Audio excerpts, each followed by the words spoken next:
ہے مٹا دو اپنی ہستی کو اگر کچھ مرتبہ چاہو، مٹا دو اپنی ہستی کو اگر کچھ مرتبہ چاہو، کہ دانا خاک میں مل کر گلے گلزار بنتا ہے۔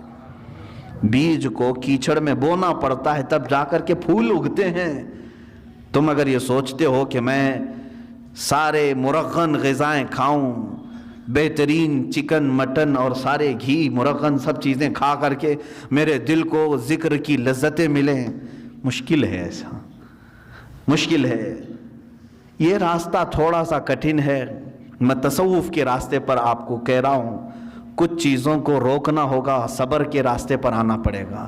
سرکار غوث پاک رضی اللہ تعالیٰ عنہ کی بارگاہ میں ایک بوڑھی خاتون آئی، اپنے بیٹے کو چھوڑ گئی، کہا اس کو اچھا بنائیے، آپ اس کو اچھا بنائیے، اس پر اتنی نظر کیجئے کہ یہ آپ جیسا بن جائے۔ کہا ٹھیک ہے، اس کو چھوڑ جاؤ۔ خانقاہ میں رہنے لگا۔ چند دنوں کے بعد وہ خاتون آئی، دیکھا سرکار غوث پاک رضی اللہ تعالیٰ عنہ گوشت اور روٹی کھا رہے تھے، اور اس بچے کو سوکھی ہوئی روٹی دے کر کونے میں بٹھائے تھے، وہ پانی میں بھگو کر نرم کر کے کھا رہا تھا، اس کے گلے میں چبھ رہی تھی روٹیاں۔ ماں تھی، دیکھ کر کے گھبرائی اور کہا شیخ عبد القادر جیلانی رضی اللہ تعالیٰ عنہ سے، آپ تو بڑا اس کے ساتھ بے انصافی کا معاملہ کر رہے ہیں، نا انصافی کا معاملہ کر رہے ہیں۔ خود تو آپ گوشت اور روٹی کھا رہے ہیں اور میرے بچے کو سوکھی روٹی جو حلق سے اتر نہیں رہی۔ آپ نے پورا دسترخوان سے جو کچھ بھی تھا کھانے کے بعد اس خاتون کو جواب زبان سے نہیں دیا، وہ جو ہڈیاں جمع تھی سب کو جمع کیا اور اس پر ہاتھ رکھ کر کے کہا قم باذن اللہ، اللہ کے حکم سے اٹھ جا۔ تو وہ جو مرغی ذبح تھی وہ پھر سے زندہ ہوئی۔ بعض اولیاء کاملین کو یہ تصرف دیا گیا ہے، وہ مرغ زندہ ہوا۔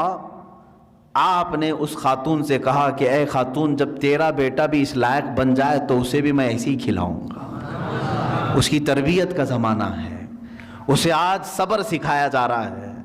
میرے عزیزو، آج یہ میرے لیے بھی نصیحت ہے، آپ کے لیے بھی نصیحت ہے۔ ہم اچھے کھانے کھاتے ہیں، لیکن ہفتے میں ایک مرتبہ اپنی زندگی میں ایسا دن بھی رکھو کہ یا تو وہ دن روزے سے ہو جائیں، یا تو پھر اس دن فاقہ اس طرح سے کریں کہ جس کو نفس نہ پسند کرتا وہ چیز ہم کھائیں۔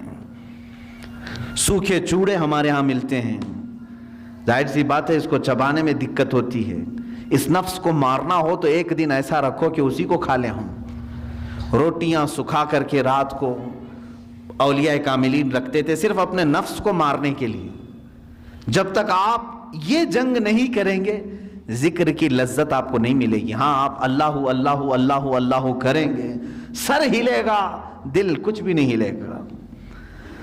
دل کو ہلانے کے لیے پریکٹیکلی طور پر آپ کو کچھ چیزوں سے گزرنا پڑے گا۔